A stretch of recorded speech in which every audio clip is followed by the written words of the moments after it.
You're on the extreme right, or you're on the extreme left, or you're in the center. You form an opinion. It is the way you think. It is your conviction.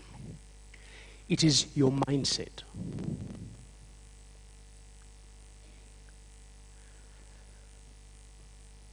Going further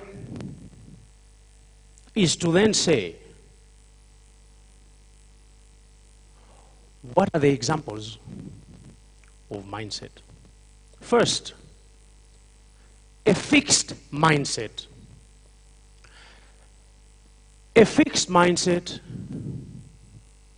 is a trait in people who believe their basic qualities, like intelligence or talent, and that these are simply fixed.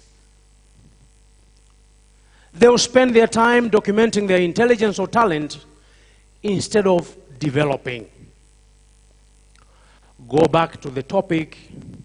It's a mindset change as an imperative for development. With a fixed mindset, we don't develop. We also believe that talent alone creates success without any effort. Unfortunately, Excellency, fellow citizens, these people are wrong. Even in the Holy Bible, they say, if you don't work, you must not eat. So therefore, having talent alone and not developing it and putting effort may not bring about the desired result, the desired development that we for so long want. Oxford Dictionary defines mindset as established set of attributes held by someone. The Free Dictionary defines mindset as a fixed mental attitude or disposition that predetermines a person's responses to, as well as their interpretation of a situation. Now, if you possess, or if you're one person with a fixed mindset, this is as much as you believe in. On the contrary, the other trait is that of a growth mindset. This is when students come to understand that their learning can rewire the brain and increase their intelligence. They often become more interested in learning and less afraid to do things that might take them, or that might actually make them look dumb. Challenge the status quo. Want to explore. In other words, they are developing a growth mindset. A growth mindset, Excellency, is about growth, not actually just about effort. In a moment, we will go into how we can actually develop a growth mindset. But how is it important?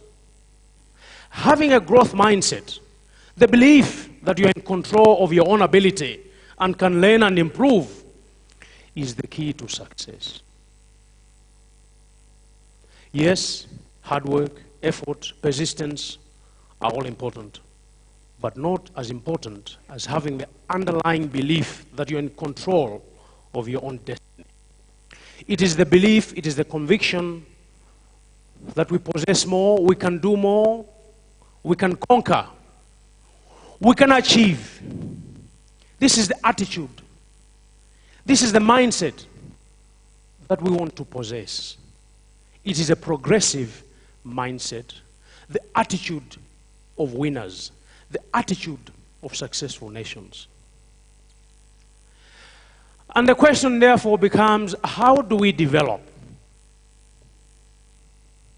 a positive mindset? And there are scholars, and one of them, a renowned scholar, is Dr. Carol Dweck, who identified 25 ways on how to develop a growth mindset. Excellency, for purposes of this lecture tonight, I will be very brief. Like I said, there is a detailed paper written to support this PowerPoint presentation. But I will, for purposes of proceeding with the lecture tonight, share in bullet point form what these are. Number one, to acknowledge and embrace imperfections. We must accept that human beings' life is surely not perfect. The moment we do that, apart from developing that growth mindset, you also have peace of mind, because you have got no reason to think beyond what is necessary. Second, to view our challenges as opportunities. Very good example. We can't get investors into Malawi because there is no energy. Sir, madam, that's an opportunity for you to come and invest. It is a business opportunity. It is not a problem. Third, try different learning tactics. Life is a continuous learning process, and we have to keep on.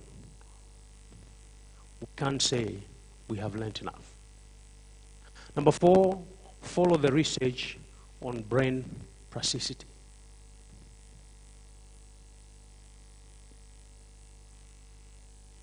Number five, replace the word failing with the word learning.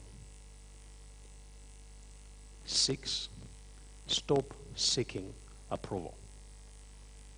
Now, hold on a minute, because obviously, if you hold certain positions, you have to seek approval. So, what am I saying?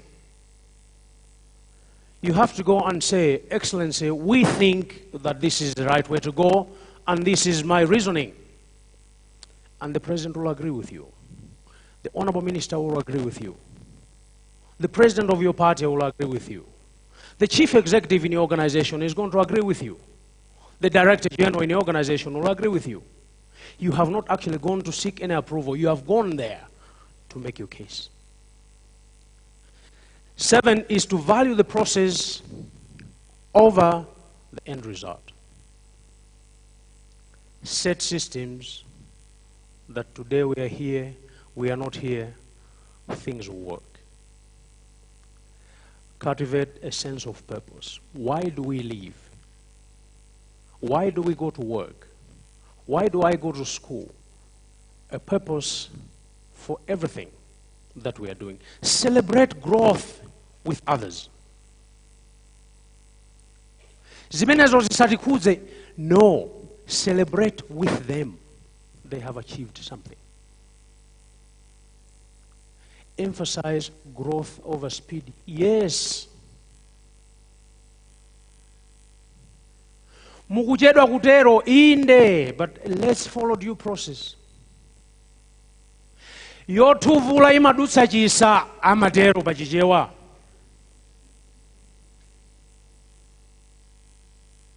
Process over end result, or growth over speed. Reward actions, not traits.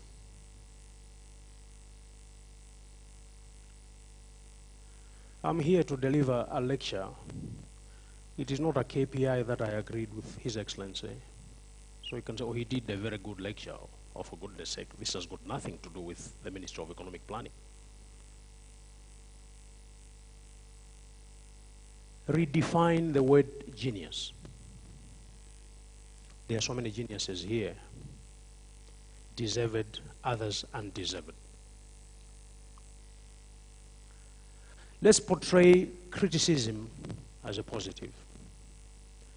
As a matter of fact, saying criticism is not rich enough. Perhaps feedback is the right word.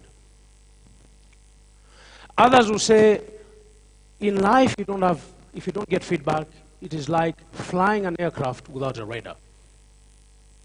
You must continuously get feedback. The concept of a mirror versus a camera.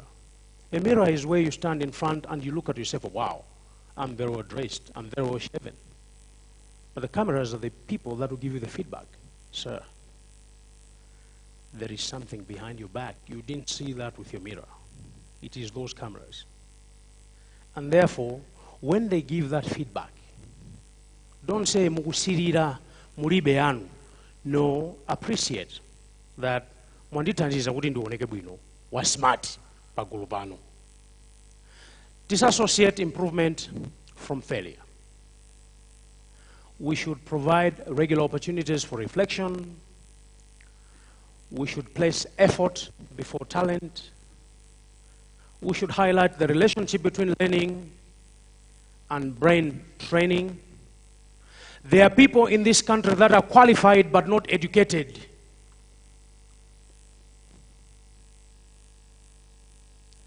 Cultivate grit.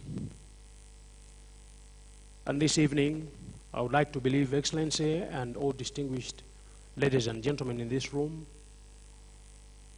one of my old-time friends, Mr. Daniel Dunga, donated 500 copies of his book.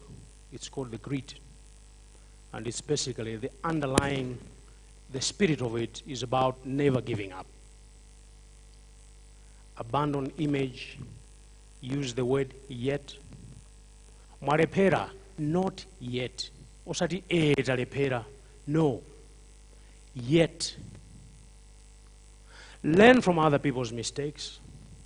Big issue, we can discuss this much later. Make a new goal for every goal that is accomplished. Life belongs to the people that are discontented. Take risks in the company of others. Easy sizingateke. Try something new. Walk the uncharted waters. Try new territories. Try new boundaries. Think realistically about time and effort. And finally, take ownership over your attitude. Don't continuously pass the buck. See negomandiao. Take ownership. And therefore, what is mindset change? It is the departure from one's common or usual thinking style, the change in your beliefs or something in your mind. You surely can change your mind. And in this paper, Excellency, ladies and gentlemen, we discuss whether mindset can actually be created, whether mindset can actually be changed, how it can actually be sustained. So for instance, how is mindset created? And Professor Dweck has noted that many people are trained in either fixed or growth mindset since childhood, either through the way they are raised or through learning experiences. We become who we associate with. These students end up being actually more concerned with how they are being judged and actually paranoid, especially that they may not live up to their expectations. And we go on to discuss how it can actually be changed. We need to believe that we can change the status quo through persistent and adaptive effort. We can transform our country from poverty to prosperity. There is a typo there. It's the other way around. It's not from prosperity to poverty. It's poverty to prosperity. So we'll correct that.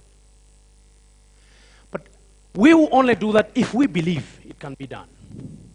Because others have done it, we will do it. How is mindset sustained? And you have MGDS 3 and that the call of it is building a productive, competitive, and a resilient nation. In that case, we are very lucky.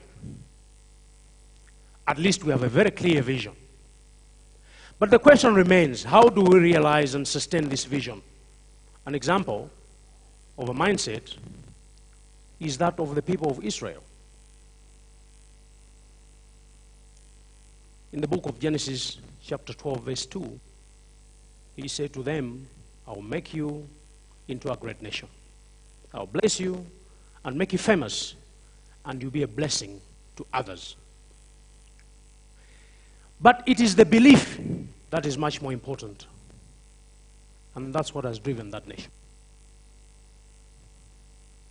The people here, the people of this country, have also been spoken to that God will make us a great nation. And we must believe. And we must sustain that belief.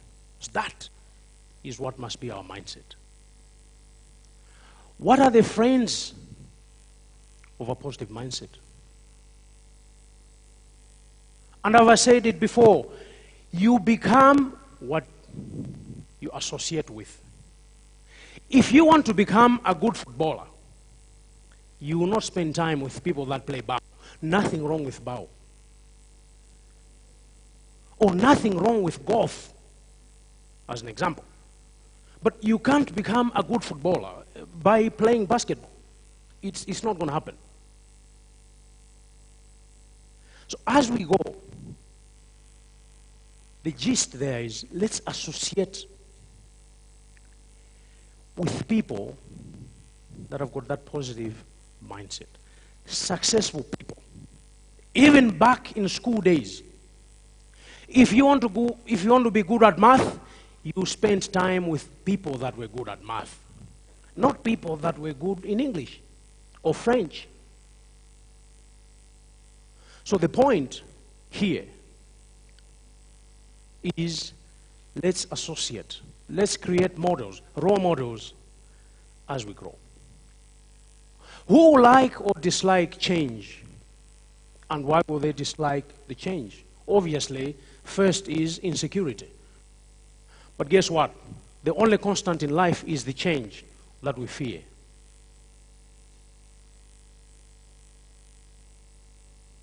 Let's automate this system. The first question is, how many people are going to be fired? For goodness sake, let's ask the question, when we automate people, how many people are we going to train to run these machines? You're creating jobs. You're not firing people. Fear, resentment. We need to associate with those people that have got a progressive mindset. Is it all just about mindset? Or is it about consolidation? Or is it actually about both? It is correct to say your mindset is the most important single ingredient in the formula to success. We can be prophetic all we want, but it is the attitude to say, here is the prophecy, then we are going to make sure that the prophecy happens. We should train our minds to see good in everything positive.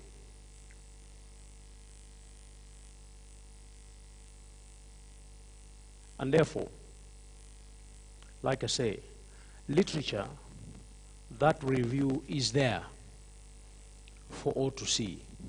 Many people here are scholars. They can go and do their own literature reviews. I would like to now bring us back home, closer to where we are. What things should we be changing?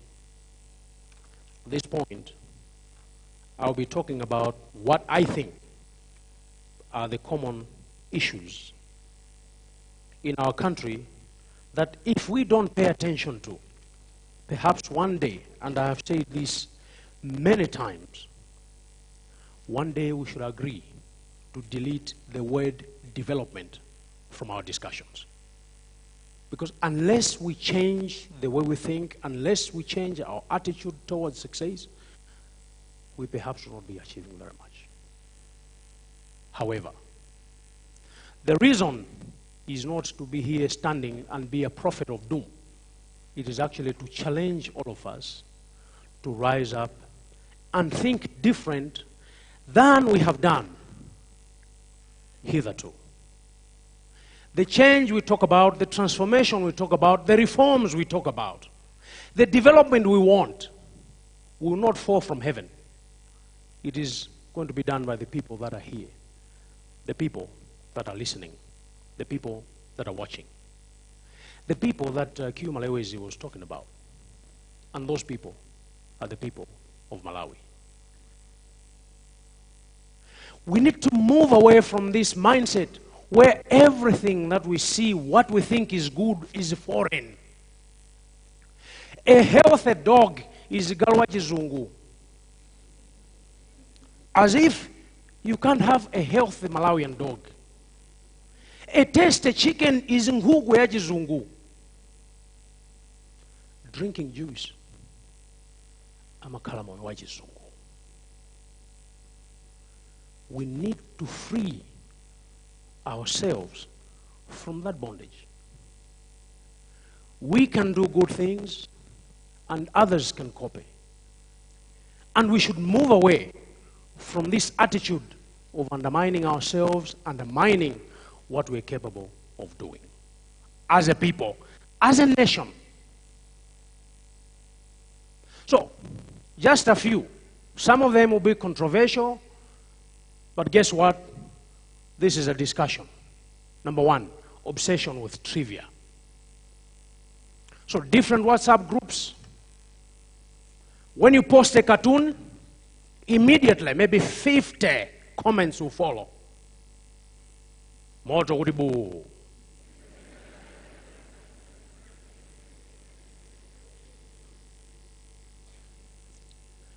Try and post something to say. Who has an idea how we can transform this country? Dead silence. We don't want to engage in serious, life-changing discussions. For goodness sake, we are not a cartoon nation.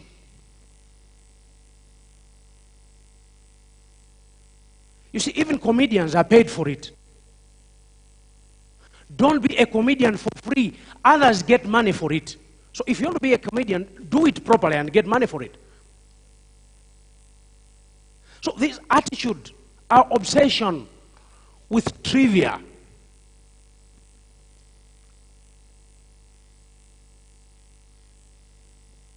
envy. And it is there in the national anthem.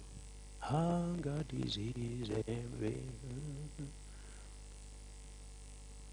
But this kind of envy is not the one in the national anthem.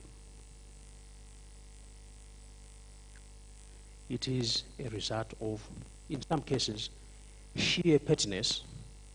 And Excellency, you excuse this next word I'm going to use, which is sheer foolishness.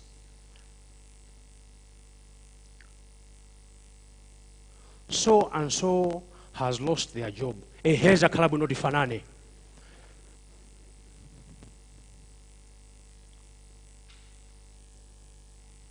So and so has lost their mother. Iinde difanane magolo watu na feso na mwalira kalikali. No, but this is what we do.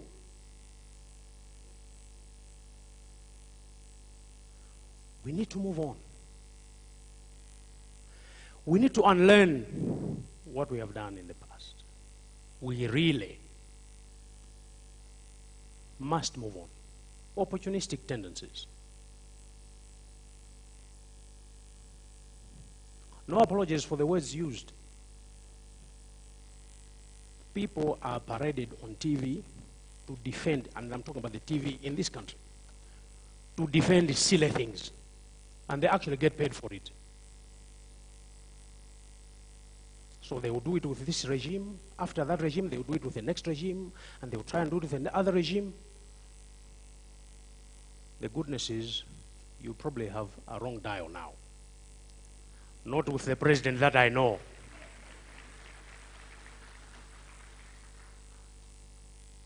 We need to deal with this attitude. And they hide under the banner. Timagwira ntchito ndi boma. Who told you that Boma changes? Malay government is Malay government. Boma doesn't change. What changes is the ruling party and the leadership.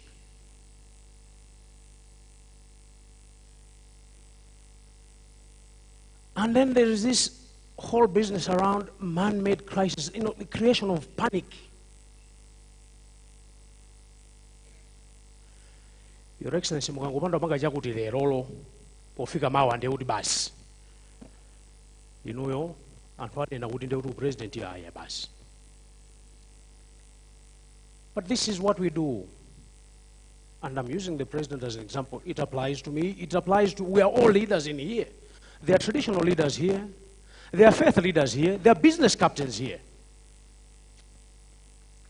Panic. They wait for you. You've been sitting in the office from 7:30 through to 12 o'clock. They'll come to your office at 5 minutes to 12 and say, Bwana musaine ichi chili agent. Because afuna abepo.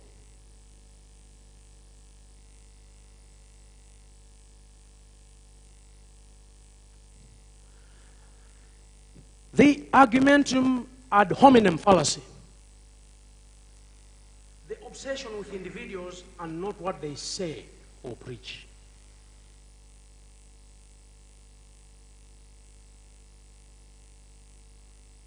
Koma ndiye nkhani, koma ina vice president ndiye amandibowa kuti inde ineso mandibowa.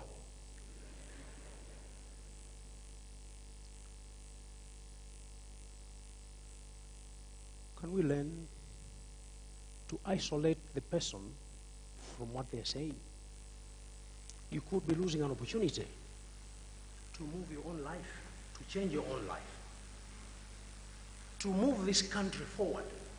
Everybody says, we know what we must do as Malawi, we just don't do it. And which Malawians are going to do it? It's us. Sabwera winners.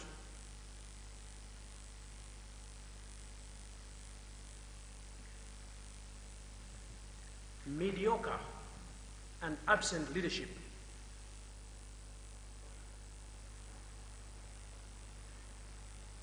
when we are given the responsibility to lead, we should be there for the people that put us in those positions to serve.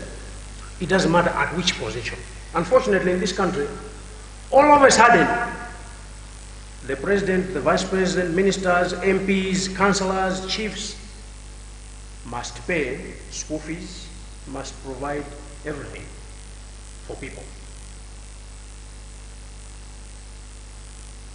And we must change. We must move on. We must, as leadership, at whatever level, challenge the people. And there is enough programs today. Inde komande ntchito zomwe kuchedwa munati mupanga create ntchito 1 million zitheka kukhulupirirani.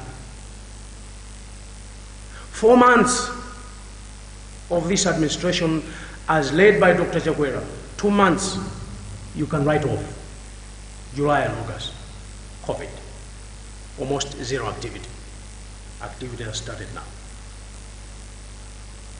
We will be a bit patient and see and have a bit of faith that things will happen.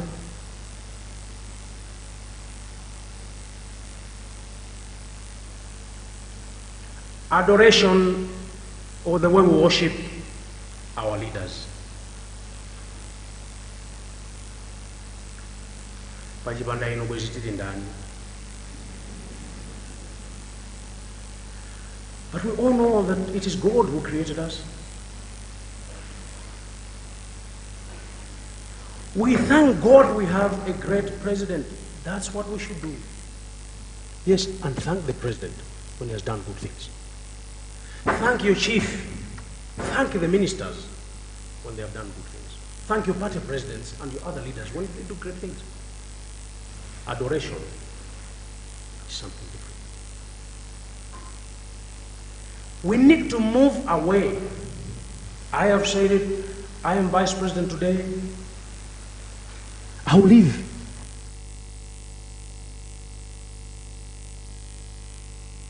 So there's no reason to adore or worship a mortal being like myself. Respect. Follow if we are not leading you astray. These are things that we do. We need to change. Glorification of thieves. We have said this one too many times. Because we don't know the source of the money. They give us money to pay school fees. They give us money to pay rent. They give us money to do whatever it is, maybe to buy a few drinks. And these are big men. Abigi Abuera. Big Mufikan Haizanj. Big man Wankulu. And 3 years later, when the president says we have stolen 1.2 trillion kwacha from this country. Oh, no, that can't be true. Of course it is true. And how do they get to that level? It's because we clap hands for those people when they are stealing.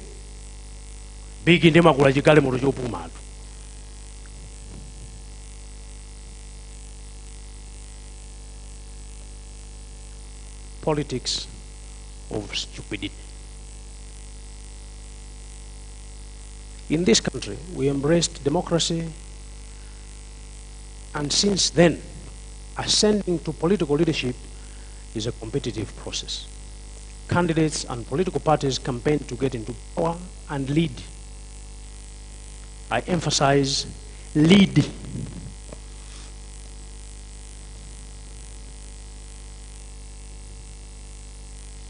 What is the politics that I'm referring to here?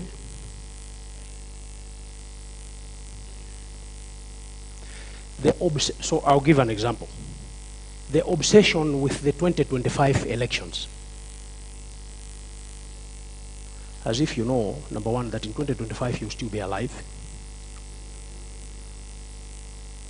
Number two, as if you know that the people want you there. Number three, you assume that everybody that is there today wants to be in the contest in 2025.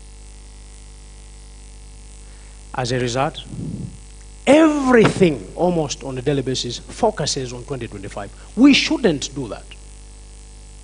We should move on from continuous campaigns.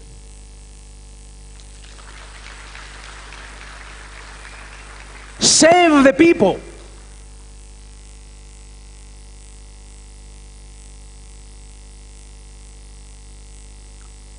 Greed and corruption. As a matter of fact, we all agree, and we have said it, corruption is rampant. As a matter of fact, we commemorate, I think it's the 1st of December, if I'm not mistaken, the National Anti-Corruption Day. And there will be messages and functions to go there and talk about corruption and how we want to fight it. One will believe, you almost come out from there that,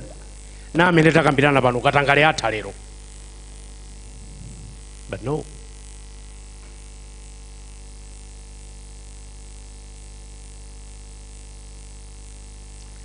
Abuse of women and the youth. As a matter of fact, Excellency, distinguished ladies and gentlemen, the cases of rape in this country, besides what I'm saying here, are on the rise. And that is also completely unacceptable. Women are suffering because of foolish men. The message to you people, especially the men who abuse women, whether it is gender-based violence or it is all these issues of rape, you're cowards. And we condemn it.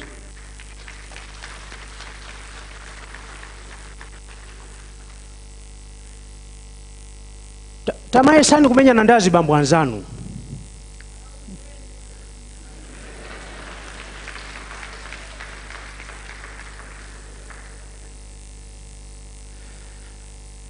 In this country, we say 52%, 56% are women. In this country, we say the biggest population is the youth.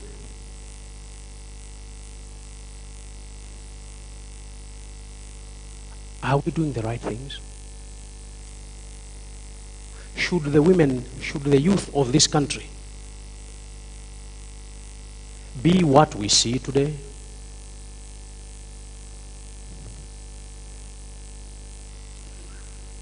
Culture.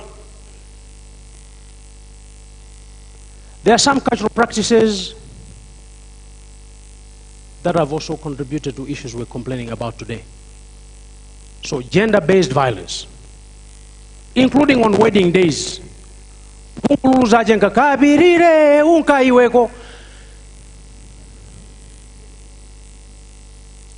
And this is on wedding day. Sending your own child, and 2 years later when there are problems, there's gender-based violence, it is because we encouraged by saying, can we begin to sing better songs, perhaps?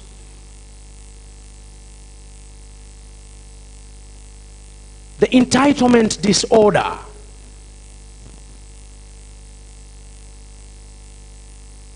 If erina vutiga,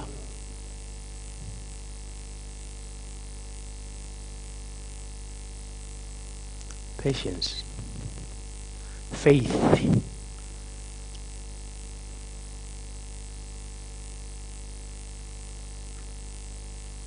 I deserve better than this one because it is me.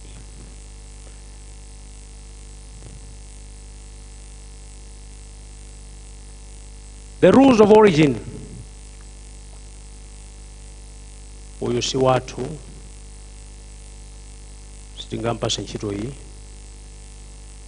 Oyo si watu. And these are things that we must deal with if we are really going to progress as a country. Our obsession with negativity. Sezingateke enada esera inumufuna mukalenga ndani.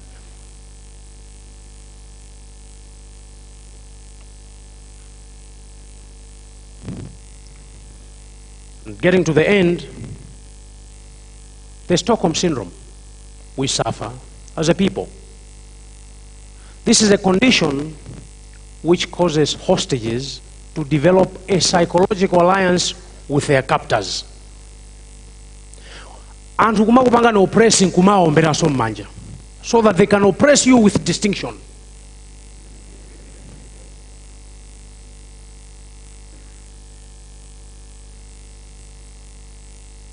And I say it's something there, our obsession with lies. A very classic example.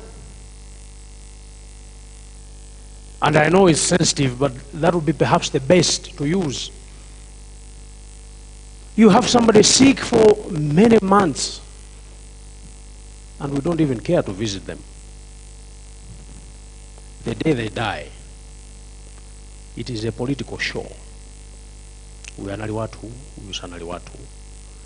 Ndeti mapita kuno ife. Oya Vice President Manosanga Lankhule chifali ndi chisoni kwambiri, please. Are we sure?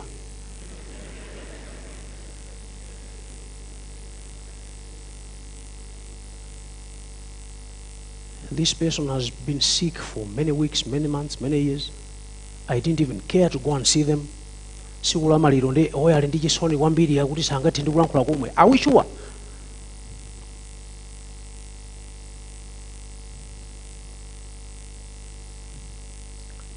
Abuse of resources, nothing new. Religion. Including the churches, we have seen them. Excellency, thank you. We should build. You should continue on that pursuit. Bring them back together. There's only one God. Kulibe God wa opposition, God wajibani yolamula. There is no such God in this world. Azibusa awandoka pempherera misonkhano ya opposition, awandoka pempherera mafunction ya aboma.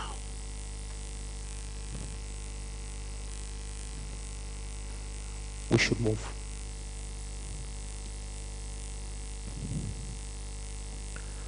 white-collar jobs. And yes, there can be technical colleges, and there are other initiatives today, whether it is the NIF loans or others. We need to create small entrepreneurs as we go. The president said it the other day. We should stop the culture of thinking, let's create small entrepreneurs. That's the mindset. We shouldn't always want to be slaves to other people. Let's go and create empires for other people. And therefore, a few quotes to leave you with as I wind up. One nice one from Barack Obama. Change is brought about because ordinary people do extraordinary things. We are the ordinary people. We can do great things for this country. Nobody will fall from heaven to do it for us. We will do it ourselves. Second, Nelson Mandela, change will not come if we wait for some other person or if we wait for some other time. We are the ones we've been waiting for. We are the change that we seek. And you prayed and you fasted, and God answered your prayer, and He gave you a president who answers to the name Dr. Lazarus McCarthy Chakwera. He is the president you've been waiting for.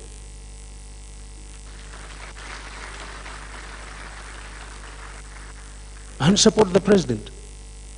I said to somebody the other day, I'll digress a bit, but I think it's important to say, he is one president who manages 9 parties in one alliance, and then his own party, and then matters of the state.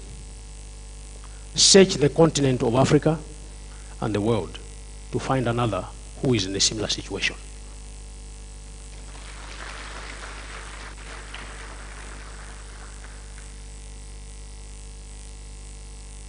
And you know, even the alliance partners, I'm talking all voter.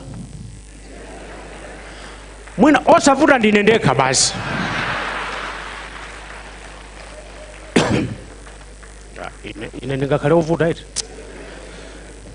But the point is, sometimes we don't understand or realize that this is the moment we have been actually waiting for, and it passes by. Friends, countrymen, open your eyes. Serena Williams. There's no passion to be found in playing small, in settling for a life that is less than the one you are capable of living. And the smallness later we'll call upon, and in this paper we are saying, let's think big. Very big. And the people that we've been discussing with know this. And this is just for illustration purposes. No disrespect intended. The IMF will come here, they will do the assessment, and they will release $17 million, $20, $30 million.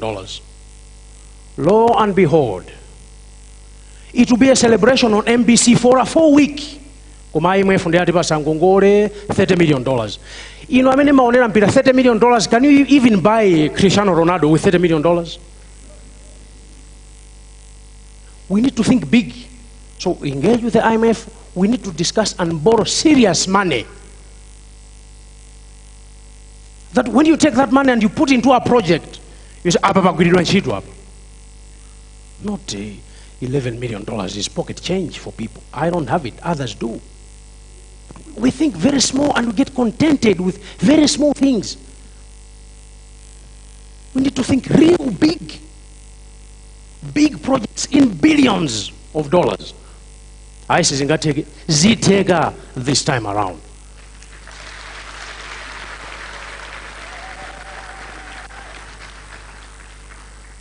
We will not solve problems with the same kind of thinking that we used when we created them.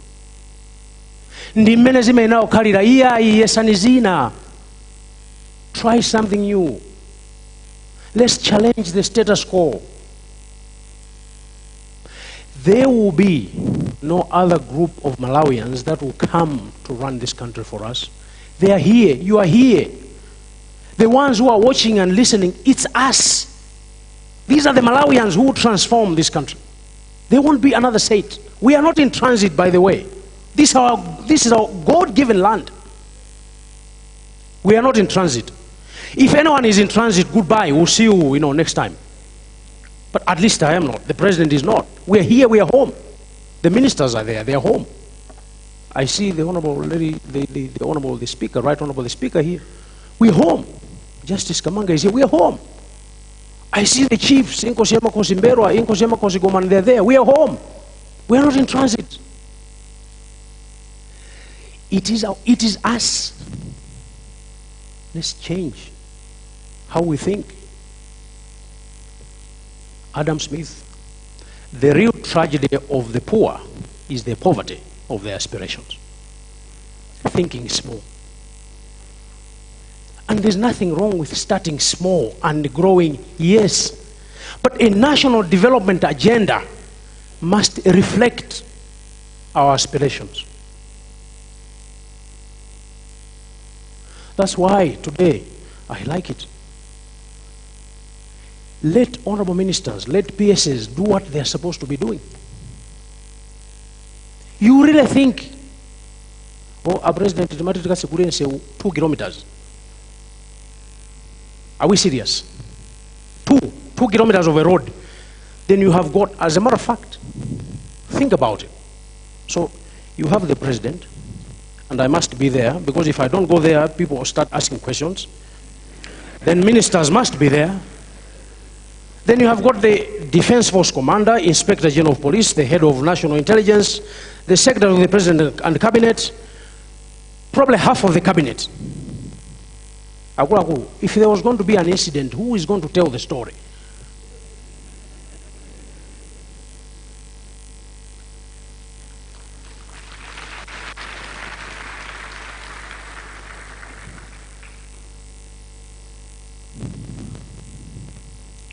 Stephen Covey, the key is not to prioritize what's on your schedule. Rather, schedule your priorities. Tibangaizi, Tibangaizi, Tibangaizi.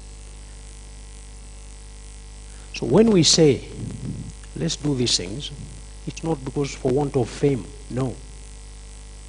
Maybe if we tried it, it could give us a different result. Wrapping up, how do we change? Simple things, very simple. And this is an article I keep. It was written by Idris Ali Nasser back in the days when he was living the Daily Times. And that was the exit article. Nothing lasts forever. And if we come to terms with that fact, change will come. Because nothing indeed will last forever.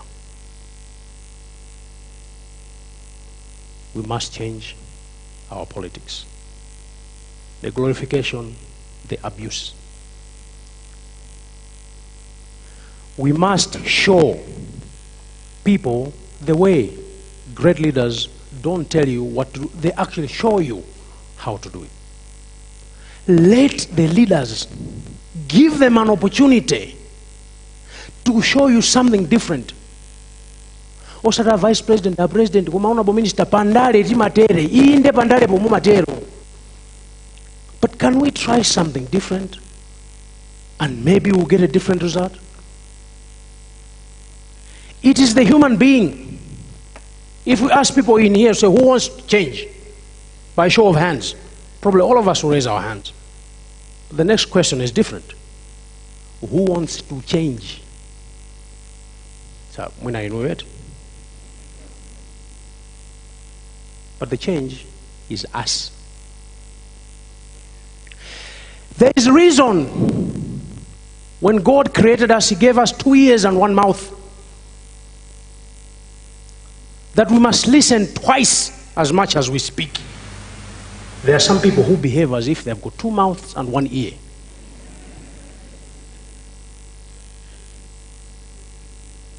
God-fearing nation. But That's what God created, 2 ears and 1 mouth. Therefore, listen 2 times, speak once. Don't speak 2 times and you listen once.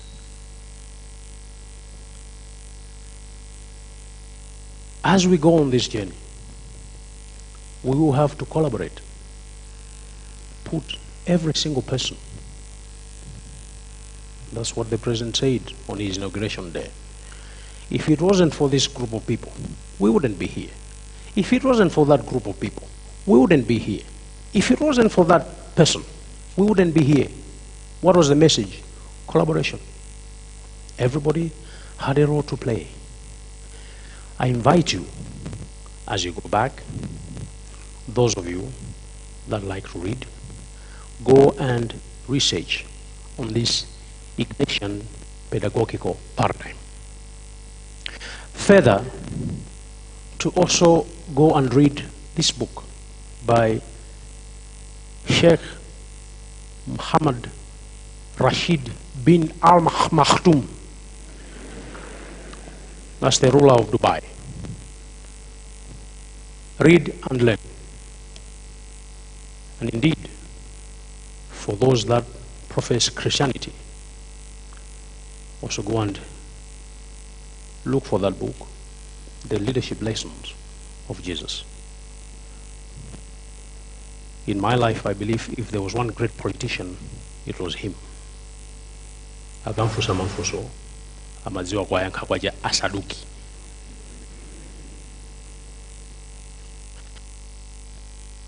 I'll wrap it up. The first president of the Republic, His Excellency, the late Ngwazi Dr. Hastings Kamzubanda, may he so rest in peace. He, you know, when he came up, or he conceptualized Kamuzu Academy, he took the British patriotic anthem and gave it to them to be singing as one way of developing future leaders.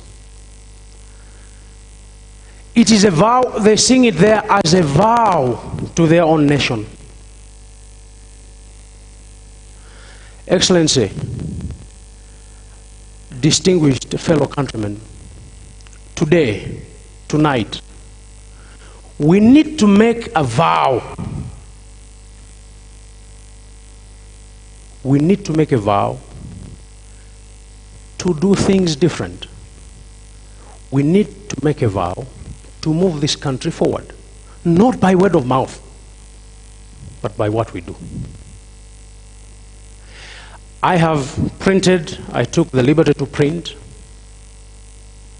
and like I say, on Founders Day, those of you that have been to Kamuzu Academy had the privilege to go there. On Founders Day, when you have got events, and they sing that song. It's called I Vow Thee, My Country. I will play it here, not because I'm saying you should be British, but I'm saying listen to the words carefully, be inspired, and perhaps make a vow to say, going forward, I will do things different for the sake of my country, for the sake of the generations to come.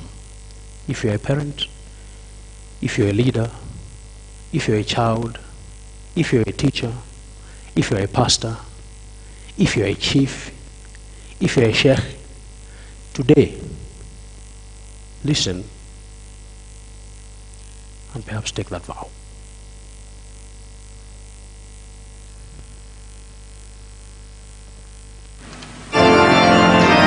Our second hymn is a patriotic anthem sung to the music of Gustav Holst.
Excellency and distinguished invited guests,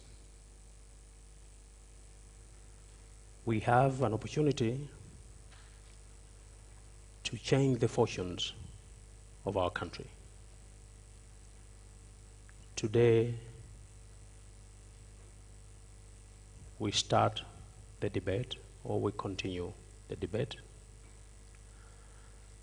I want to say this. God gave us one country, and it is this country that we call Malawi. There shall never be another. Let's embrace the spirit of doing things different. Only then shall we have meaningful development in this country. I sincerely thank you all for your attention, Excellency, in a special way. Thank you for gracing this occasion.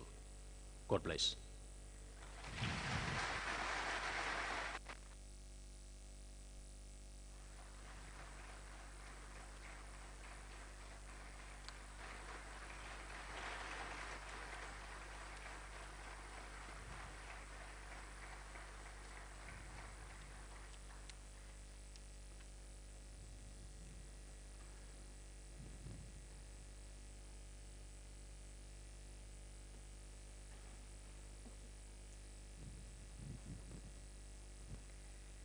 Thank you very much for that moving public lecture. As I was sitting there, I couldn't help but think about this great philosopher. And this great philosopher is none other than Solomon. And Solomon says, as a man thinketh, so is he. As a woman thinketh, so is he. I would like to welcome you to this session where we are now free to ask questions but also to comment. And this is the essence of a public lecture. As I said before, this is how we are going to do it. You will raise your hand if you have a question or a comment. But make sure that you are very brief, but also it's focused to the agenda of tonight.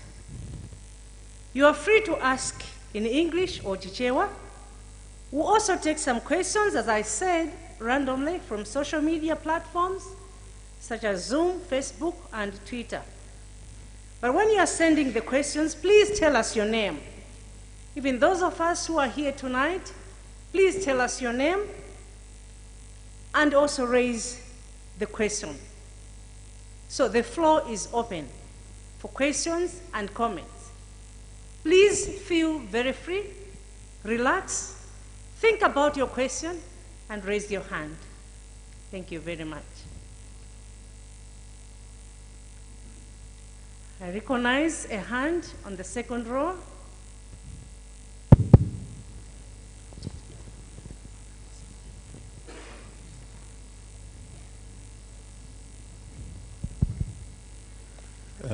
My name is Sean Chilima, and I just want to say that was a very nice lecture. I've learned a lot. My question to you is, in your PowerPoint presentation, there were a lot of quotes from very famous people, and I believe that it's never too late for a person to change their mindset. So what advice would you give to someone in the younger generation, such as myself, to change their mindset? Your Honor, before you respond, we will take 2 more questions, and then we'll give you a chance to respond.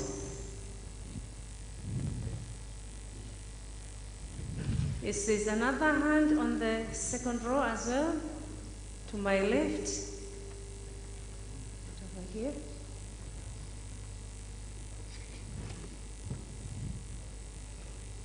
Thank you, Your Honor, and thank you, Your Excellency. I'm Lester Chikoya. My question, allow me, Your Honor, to give a very small preamble. Malawi perpetually suffers from food shortage. The human body can survive without water for 3 days and without food for 21 days.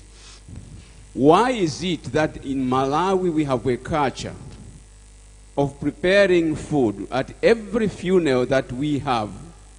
where most of the patrons will be there for less than 6 hours, and half of the sima prepared is hardly eaten. Can we not begin a change of our mindset, whereby we will preserve the food that we produce using government subsidies, where half of the money goes only to the transporters? Your Honor, sir. Thank you very much. We'll take the last question. Yes, I see a hand right there in the middle.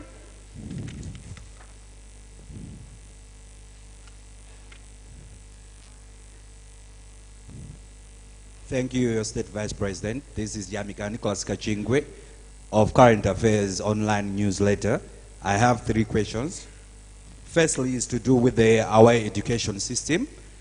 You have explained greatly on mindset change, but basically from our education system, starting from the primary to university, we are taught that we have to be educated so that in order for us to be employed or to get jobs.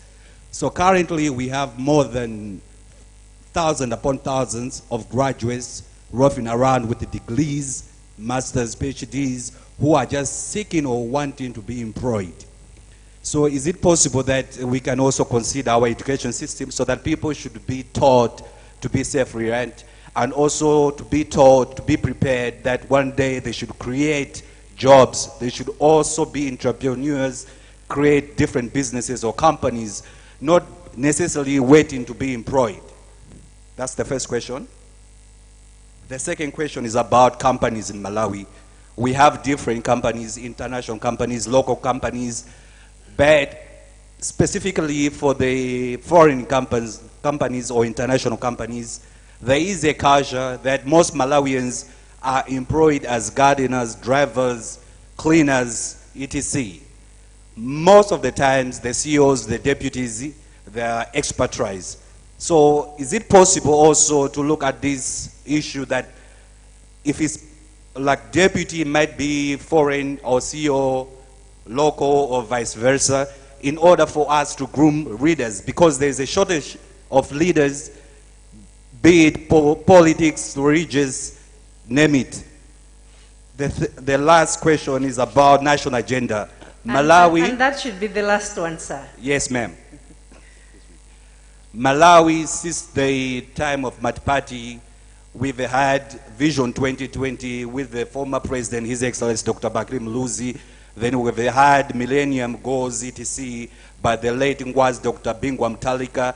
Then we've had another one by the former president, High Excellency Dr. Joyce Banda. And now we have another one to do with 2063. But basically, we don't have a national agenda manifesto. This is to do basically with the country in terms of short and long terms. Of course, political party or ruling parties, they have their own manifesto.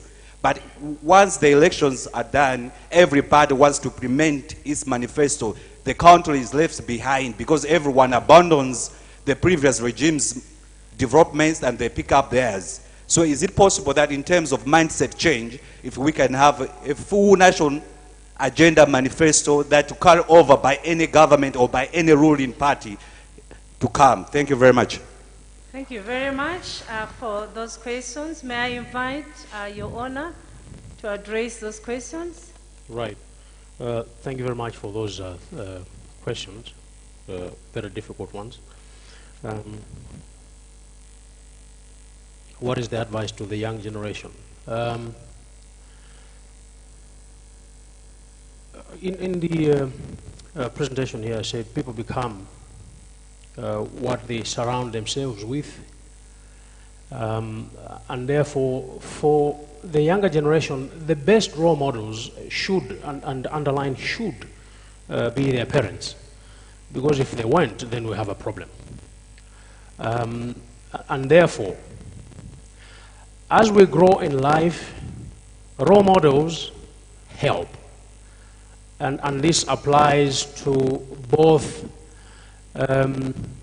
management development programs and leadership development programs that we must have You know, role models, people that inspire us, people that we aspire to be like.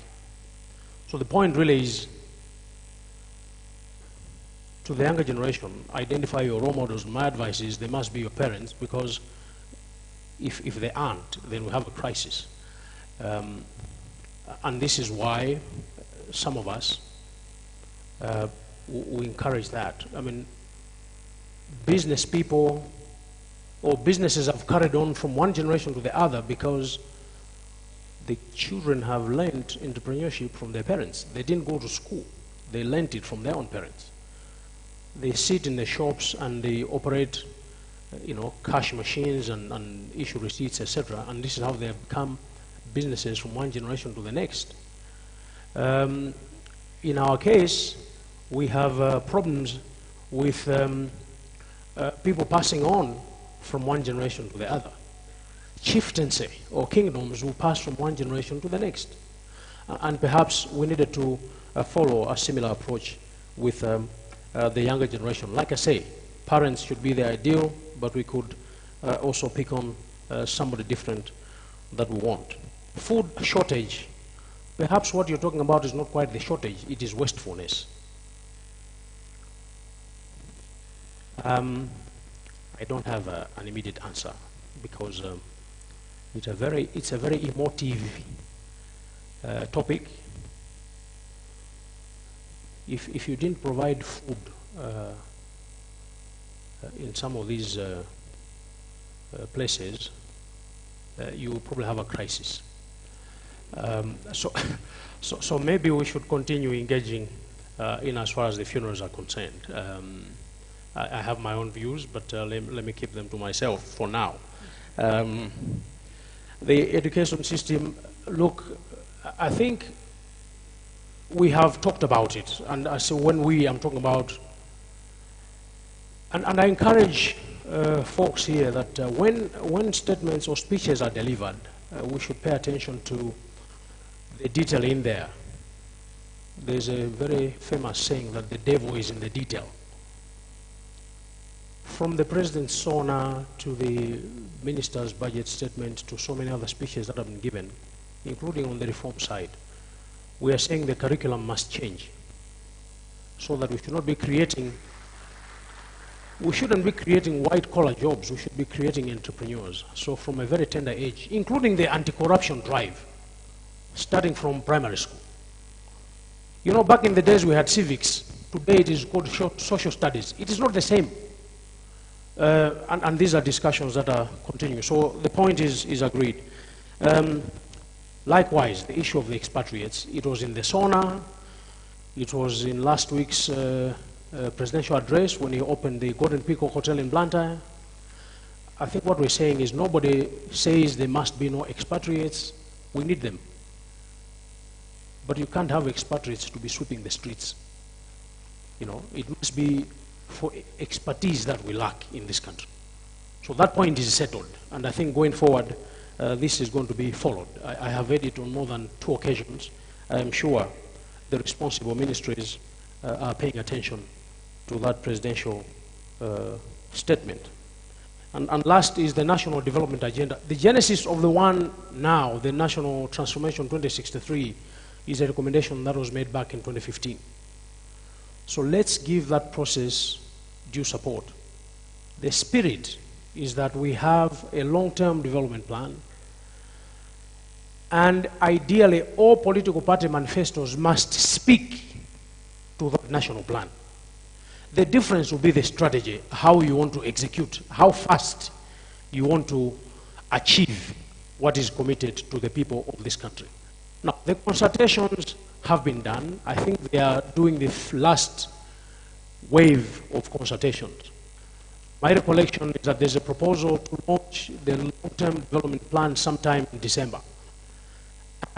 There will be in between discussions, the National Planning Commission with different stakeholder groups. Now, if people are not satisfied with what they have seen, please go back and make your point. It will be pointless to come out here, launch this beautiful plan for National Transformation 2063, or whatever other name we give it, then 1 year down the line, we set it aside, and it becomes another Vision 2020.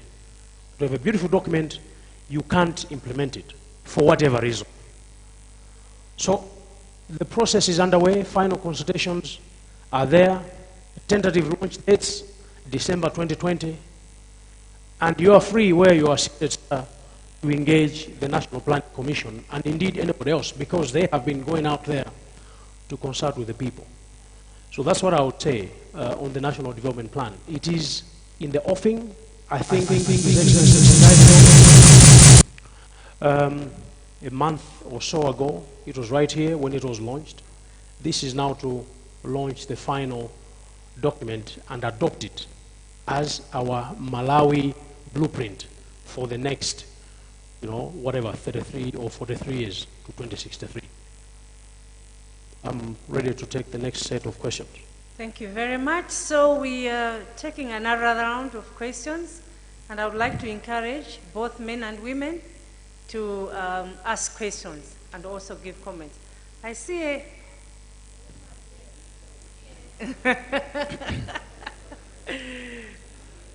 All right.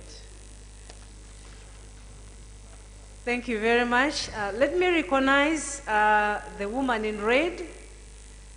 And then I also see a hand, yes. In the middle, yes, yes. And the one behind, the one in pink, I suppose. Yes, 3 questions at a time, yeah. Yes, Your Honor. I've got one question. Malawi is a divided nation. And people, I believe, they have a lot of bitterness. I'll give an example for you to understand why I'm saying this. And if you have got this beautiful agenda mindset and you are luring people who have got harbor bitterness, you can not move along with them. I would like to know, maybe Tonse Government Alliance, what program is there to heal Malawi as a nation? Others, they are treated like maybe second-hand citizens in their own country. And yet we've got only one Malawi where everybody needs to be, to have that belonging. For you to understand, I'll give an example of Nkatabe people, Tonga. Every year we go there on 3rd March, they always talk about Mundati Pepese. You haven't, because of people who died 1959, they feel that bitterness is still with them. You talk of people of Mangochi, there's Moto village. They've got that bitterness. They say the whole village was wiped out. These are real issues when you go and find out there. And it will be very difficult to move with Malawi, which is so divided and has got a lot of bitterness. Maybe they don't feel like they belong to Malawi. What is there that you can hear these people? You heal the country, you heal the nation, that you have one agenda for all Malawians. Thank you. Thank you very much. And maybe before we move to the middle lane, I have 2 questions here from social media, and I would like to read them. There's one from Twitter. Mr. Banda says, following your presentation and to see the president here, one indeed feels that you two are in for mindset change and you're working together. How will you stand up to those who practice odd politics of dividing the president and his vice? There's another one from Zoom, Mr. Kosbe Nkwazi in Addis Ababa, Ethiopia. He says, we have many people working in the government today, and they have grown and have influenced mindset. They have been influenced by past regimes, and they prioritize rewarding of loyalty. The fear of being labeled Siwatu leads these officials to lose their independence, and they fail to think creatively. They end up offering what the system wants to see and hear. They've grown with this mindset, and I'm sure they still practice it in the Tonse government. How are you going to change that? Maybe you can respond to these 3 questions before we move to the middle lane. Right. Once again, thank you very much for those 3 questions. And very quickly, and this is exactly the point, to start with the first question. This is exactly the point we are making. When we say, how are you going to heal Malawi? And the question is asked either to me or to the president. You know, the impression created is as if one doesn't want to be part of that process. Now, leadership is it's a collective.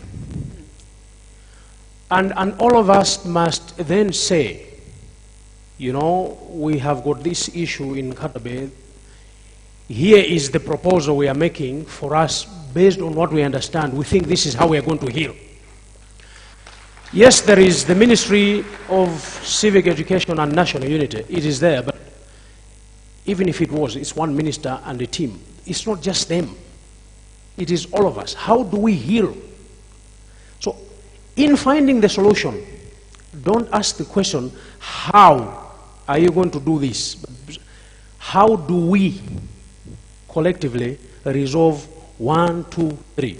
Better yet is to say, for this problem, we have seen it for so many years.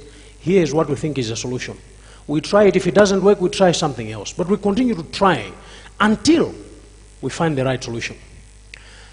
Yes, and these are not nice things to be saying, because when you go out there, these are very emotive issues. I have been in both places. They are very emotive issues, and we can't downplay them.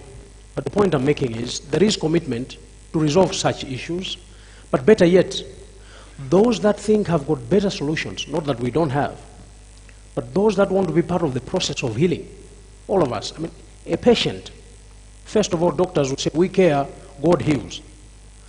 A patient will heal, not just because the doctors and the nurses are taking care of them, but because their friends and family also go to cheer them up.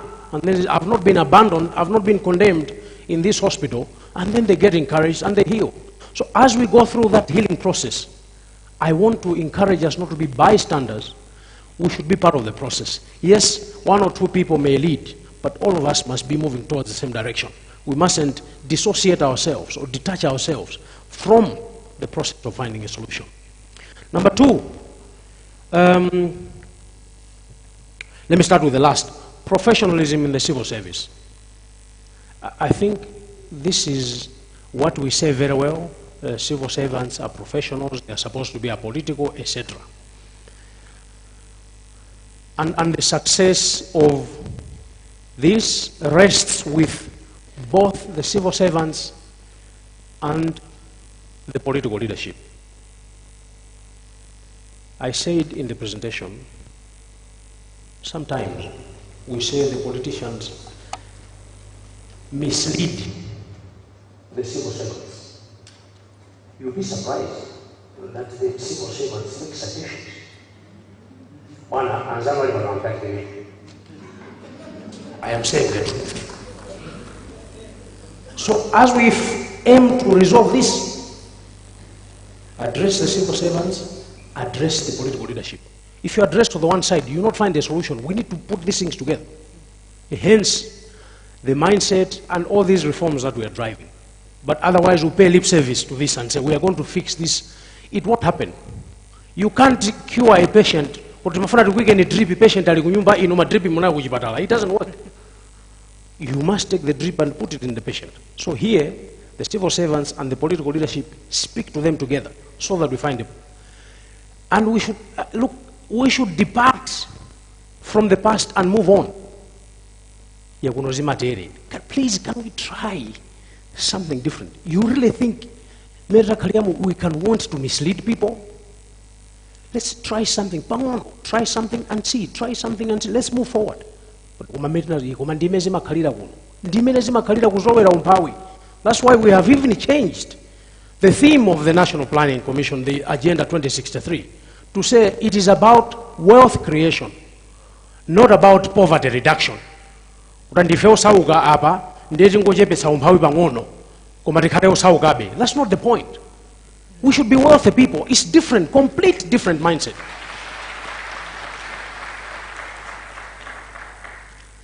And very lastly, in here, I gave an example when I was saying Tifanani. So the president is sitting over there, I'm standing over here.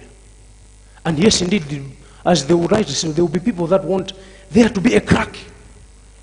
Sleepless nights. What joy will you get when the president and I stop speaking or stop talking to each other? Are you going to get richer? Are you going to be the next vice president? Are you going to be the next president? Are you going to be the next minister? That's the politics I was talking about, politics of nonsense.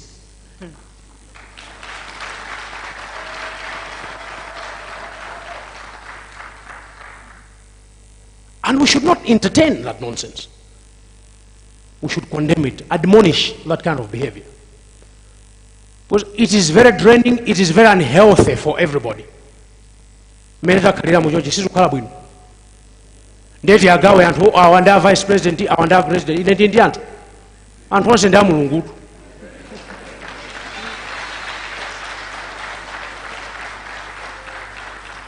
Can we move on?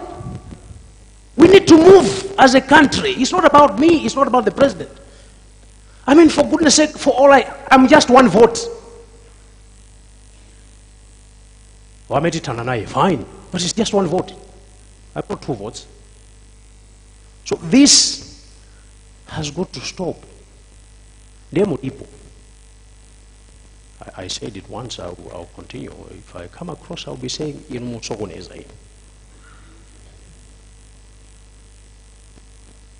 so, we will remain as we are, and we'll continue working together because we're committed to save the people of this country. The high five talks about save and leadership. It doesn't talk about me. Leadership, guru.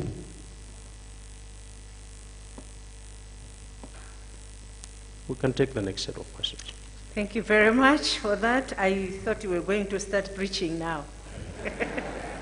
Not yet. About unity.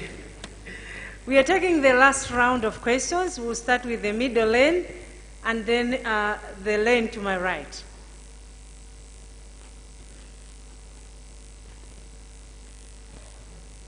There's a hand from the Inkosiyama Kosi here, and the others at the back. Thank you so much. Ndithokoze kwambiri a Vice President ndifacha presentation yabwino. Dzina langa ndi Joyce Chitsulo, Member of Parliament, Mwanza West Constituency. Ine yanga inali comment choyambirira a Vice President. Ndimaona ngati kuti ambiri amene timapangisa kuti kumalawi kuno zinthu zisapite pasogolo ndifeyonso ma Members of Parliament. Chifukwa chokuti ikatha kampeni ngati chipani chathu sitinawine udani umene tili nawo cha that hurt timaisiyabe kwa masupporters athu kumudzi. Therefore ngati boma lawinalo labweresa mfundo zabwino sitimazitsatira chifukwa chokuti ifeyo timafunabe kuti anzathu aja aone kolephera. Ndimati ndipempha Vice President mokupemphani through a speaker amene ali momuno mukhalekonso ndi nthawi yokamba ndife ma Members of Parliament mutisinthe maganizidwe athu. That's why even if we are in Parliament pamatha kubwera mabilu ena abwinoti komatu izi zinzopindulira Malawi koma chifukwa choti tifuna kuti anzathu agwebe kuti ife toneke madolo timapeze kuti zinthu zizatukuzikana for the sake of it. Tikufunika ifeyo tisinthe, tikasintha kumuzi kujanso anthu asintha chifukwa anthu akumudzaja amatsatira ifeyo. Tifike pa situation yokuti zabwino tizipanga limodzi zimene tikuona kuti zinzolakwika titsutse chifukwa ntchito yotsutsa ndi imeneyo kumene for checks and balances. Koma zabwino tivomereze osati tizichita mantha kuti ifeyo ngati andale tikanena kuti apapa boma likuyenda bwino ndekuti atichosa chipani then ndekuti Malawi sapita pasogolo. Thank you very much. Pomalizira ndimati ndipemphe nawo a VP nkhani ya azibambo kumagwirira ati ana ndikuona ngati kuti imeneyonso a Vice President mutayipangaso kwambiri zitithandiza mamafumu athu komanso bwina ma traditional healers ndiye naotero chifukwa chakuti nchitidwe kupita pasogolo kwambiri kumalawi zimene sizodandaulisa azimayi tikudera nkhawa. Azibambo mwauze kuti kulemera sikugona ndi mwana kuti kapena uchose matenda a HIV sikugona ndi mwana tikauza zonse zija mowatsimikizira nkupapasa njira zabwino azibambo empowering them kuti nonso dzuwa likamalowa adzibweretsa kandalama chifukwa mwina kupanga zoyipa kumakhala kuti apezeka khobi likosamala pa khobi ndikuona ngati titatero Malawi wathu akhoza kupita pasogolo zikoma kwambiri. Thank you very much. We'll take one from that lane and we'll come to Inkosi Yamakosi. To my right. I've been seeing it. Yes.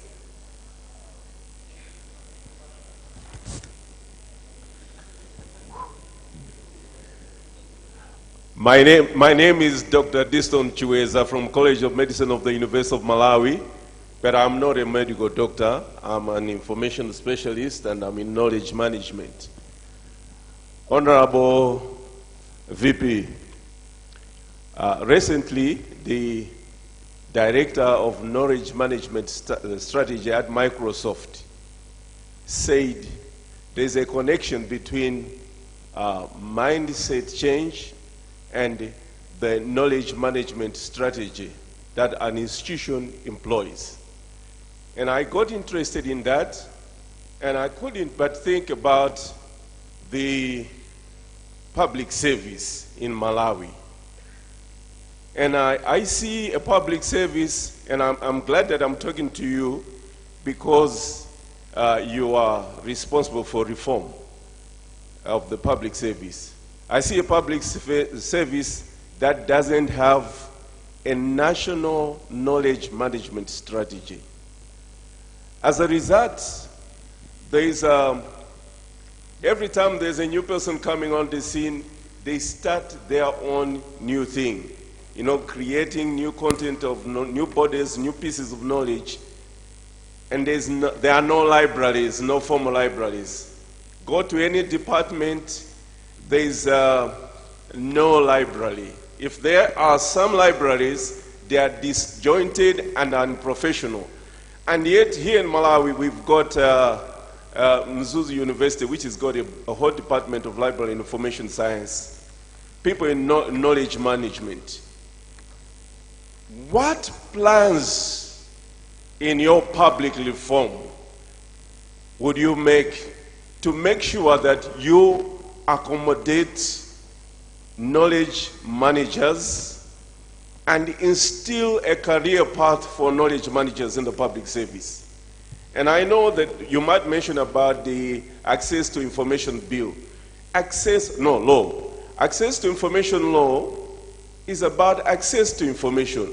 Who is organizing that information? Who is managing it? Where is it stored? I have deliberately raised these issues, I know, just to kickstart, the discussion with you, sir, but I would go further to say I am available if you need help. Thank you. Thank you very much. And I must say that's my husband. Let's move on to Inkosi. I'd like to recognize the Inkosi Yamakosi, who had a hand at some point.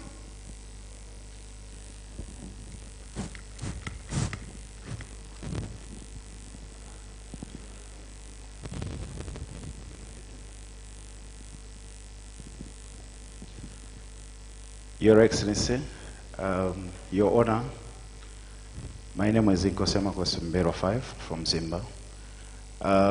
First of all, mine is just a small comment. I should say that I'm quite happy that this topic is coming from the top leadership in this country.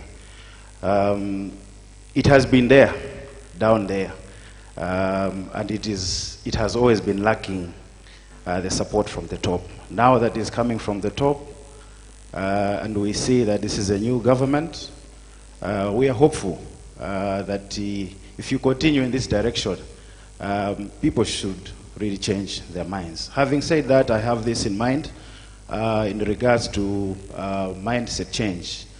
Among many other problems that Malawi has, you find that water is one of them. Looking at the recent past budget, we are looking at the borehole funds. They have been increased. But when we're here where we are today, this is the 21st century, but we are still talking about boreholes. We have so many ways that we can provide water for our people in our localities, but up to today, with these renewable energies, technologies that are there, don't you think Malawi can do better? Everyone should be able to access water. But we're still stuck to boreholes. As you're championing mindset change, I would also want you to engage Ministry of Water, the Sinte Maganizo, and to Thank you very much. I know now it's getting more interesting, and I think maybe this is just the beginning, of a road to further discussion about mindset change. May I give you a chance to respond, and after you have responded, could you sum it up and just emphasize on the take-home messages? Right. What is it that you want us to go home with? Right. After that, I will ask you to invite His Excellency, Dr. Magathe Chakwera, to give his closing remarks. Thank you very much. And perhaps before I respond, to just echo what our convener has said. We can go on talking, but I think this is just the beginning. And thank you for crowning me the champion, but not yet. I think we have to yet identify somebody to champion this. Maybe I just thought I could steer the waters and see how we can move forward with this agenda. So sincere apologies that we may not be able to take more questions. It's getting late, and therefore we shall continue at another date. The first to speak, the honourable member there for Manza West, I think. I don't know whether I should be responding or I should just be saying amen to what you said. You said it so well, and if I add my voice to it, probably I would just be diluting. And this is something that we'll need. I mean, there is reforms that are happening in Parliament. We can take the discussion there. But like I said, this is a collective effort. We mustn't look at anyone to say, oh, mindset change. It's not like singing the national anthem. Everyone must sing. To sing that national anthem. But it's the conviction that we have in it that perhaps matters more. So thank you so much for those comments. The second, again, there is that offer for support. We acknowledge and sincerely thank you. We will take you on time when the moment comes. But just to say that as we go further to implement, the School of Government, this is an institution that will help us with some of the issues that you have raised. Because with knowledge management, as you rightly submitted, is about the creation, sharing, storage, application as, as a competitive advantage between one versus the other. So, indeed, it is of extreme importance that we go in that direction and perhaps use knowledge much more, or information much more than we have used in the past. So we will surely take you on that, sir. And finally, Your Royal Highness, thank you for acknowledging the effort. Second, we will pass on the message. Indeed, we need to think different in the way we provide water, clean water to the communities. There is different schemes right now that are in the pipeline. I can speak for, I think the biggest one would be Central Region Water Board, because they are not quite connected to the main pipeline. They have got schemes in different places, and they run them, using groundwater as the source. So as we go, while the ideal situation is to provide piped water like we do in the cities, we must bear in mind that we may have to call upon people living in different communities to start paying for that service, so that it doesn't also become something that's subsidized. So the model will have to be discussed and a position taken as we as we go forward. But the point is made and is very well noted. I sincerely thank you for that. Now, to close, before I invite His Excellency to come and address us tonight, it is just after 8 o'clock, and I think we need to be winding down. If I was going to say what are the key messages, number one, I think all of us have to get involved. It can't be a football game where there are players and then there are supporters. If there was a possibility, all of us must be on the football pitch to play, either to defend or to score, depending on the motive for that particular game. And therefore, they can't be bystanders. So first is I'm saying, let's all of us be involved. Second, let's think very big. Small $20 million, $30 million projects aside, we should be thinking $1 billion, $5 billion projects. Oh no, that can't work. It will work. Who will make it happen? We will make it happen. Third is, like I said, a famous quote which says, change happens by changing. We have to be involved in the process of change. And if you want a very simplistic example, is a weight loss program. When the doctor says, this is your diet, if you want to fit in a suit, this is your diet for the next 2-3 weeks. Now, for that weight loss to happen, you, the individual, must get involved. Otherwise, the suit will not get involved. The suit will remain the same. It is the individual that must change. So the point really is, if we are going to embrace this, it has to start with ourselves. And very, very finally, as the people of this country, as they said, whether it is patriotism, whether it is the loyalty that we preach, to be loyal to this country, we need to stop thinking the way we sing in church, very, very passionately. And yes, it's true. Yes. But we should also remember that God gave us this country, and this country alone. So we are not in transit, we are here. And if we want a better country than we have today, we will have to make it. So that is my parting shot for tonight. We wish you well. The discussion will continue. Like I said, we will make the paper available for people to critique it. We will need different ideas, but this discussion must not stop tonight. Perhaps this is the beginning. We should continue. We should continue with it to see a different country.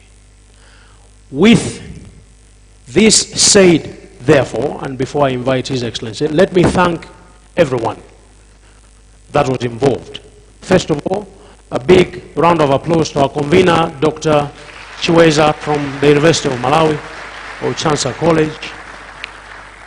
To the technical team that made all this happen, we sincerely thank you. All the protocol people, security, the people that are involved in the decoration, all the support staff from BICC, and everybody that put their hand to make this event great. Most important, and saving the best for last, we thank you, Your Excellency, for sparing your time to be with us tonight.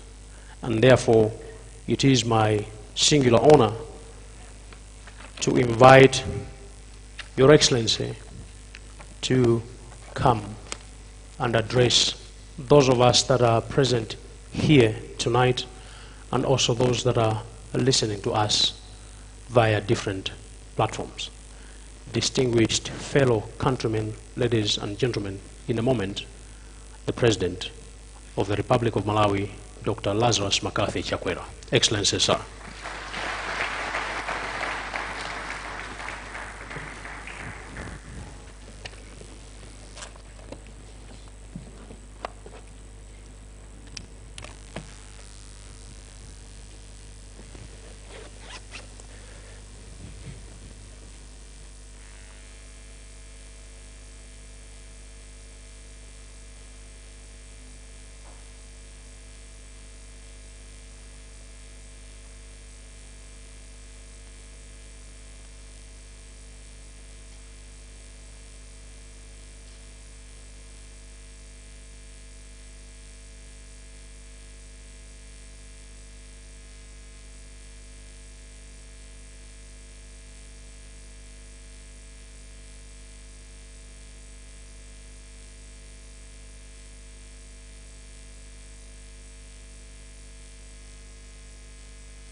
Please be seated.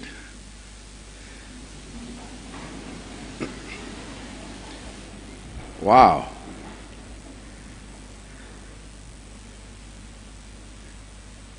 Your Honor, Dr.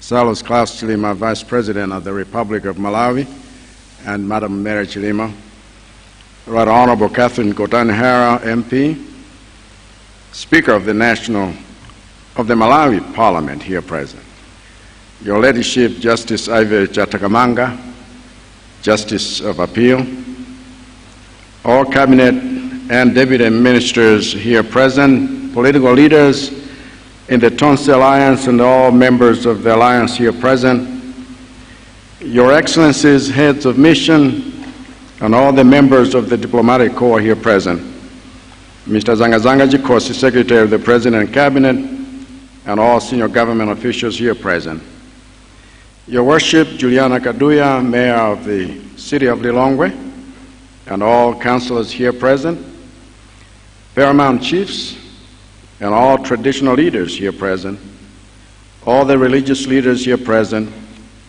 captains of industry, distinguished invited guests, members of the press, ladies and gentlemen, let me just begin by congratulating the Vice President for this fascinating lecture on the mindset change that needs to happen in this country. The message delivered is timely, but also desperately needed. I am therefore not only happy to be here at your invitation, Mr. Vice President, but fully supportive of this initiative as one way of conscientizing this nation about a new way of thinking without which the task of building a new Malawi cannot be done.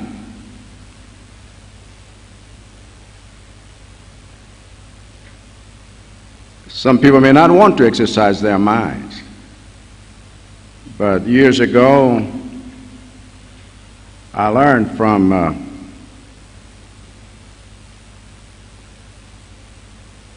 professor that I sat under, speaking after the manner of Jesus. Gordon Hunning said, "Blessed are the blank in mind, for theirs is the kingdom of fundamentalism." Because too many times we are blank in mind and then we just hold on to something and we can't even explain it. But we say that's what we are and we need to change. For this reason, in the Tonse spirit of shared responsibility,